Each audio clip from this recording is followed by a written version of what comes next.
He would not be long for this world.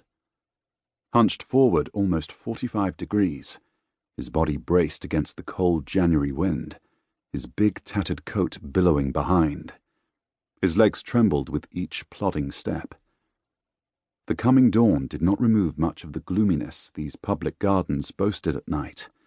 Strips of coloured paper and beads that welcomed the new year 2 weeks before were still scattered over the ground, giving the appearance of colourful strands of hair and lost teeth.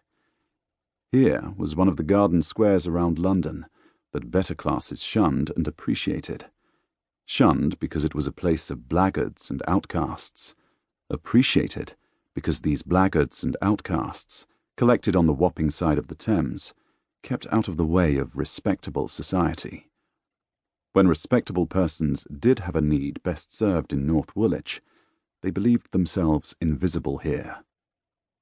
Even in midwinter cold, ladies in elaborate, multicoloured dresses walked along the elm-lined paths in pairs, objects of desire and subjects of contempt and fear for causing desire. Most of the girls who passed in sight of the plodder felt pity for him, though few pitied these girls.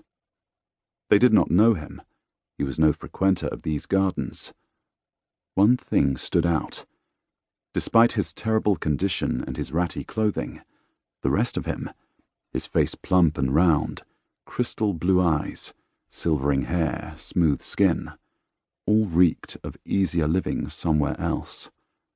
Somewhere else must have been lovely.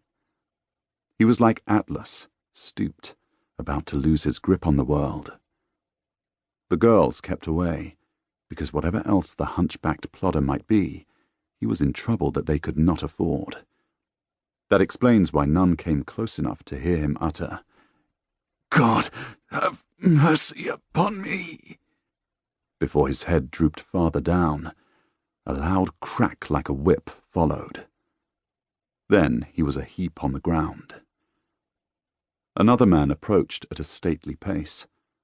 This man appeared somewhat rotund in his long dark coat, and had a beard that extended some 6 inches below his chin, where it slightly cleaved in two.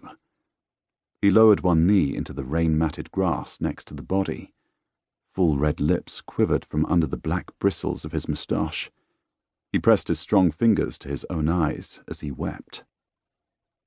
A crowd of the bolder girls and other onlookers began to gather. Some men hastily buttoned up vests and straightened hats. The weeping man felt their unwelcome presence. His hazel-grey eyes darted from one face to the next. He threw his hood over his head and down upon his broad brow and began to walk away. Another onlooker in the crowd, a shorter man with a wide, crisp moustache, trailed behind him. "Dante? Dante? Where have you... Isn't that you?" he called after him. Simultaneous cries of distress, meanwhile, multiplied over the crumpled-up man. "Is the bloke dead? Look at that! It's too dark, what? Don't you see, over there, writing on that thing?"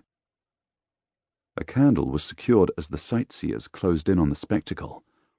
They pointed in horror.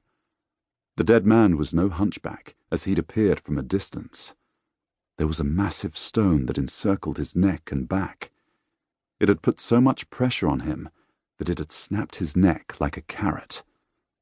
Someone feeling very bold, nobody remembered who, as recorded later in the reports of police interviews, reached out and touched the side of the man's head, which wobbled on his limp neck like jelly. The crunch made by the bones as his head rolled would not be forgotten by any who heard it. Etched into the stone that had crushed his neck were words. Some people scrambled away from death, and others fled the police whistles that broke through the chill morning air. Those who remained tried to make out the words carved in the stone. One girl, with long hair to her elbows, whispered in a husky voice, "Latin." "Can you read it, sweetheart, indeed?" scoffed a man. "Fancy that! A scholar out here in petticoats and torn hose." "'Tis true," another girl chimed in, with a touch of awe toward her friend, pointing out that the first girl was half Italian, half Flemish, or something similar, and knew many tongues. The others cleared space for her. She hesitated, inhaling a breath of courage before translating the 3 carved Latin words into English. "Behold, the handmaiden of the Lord."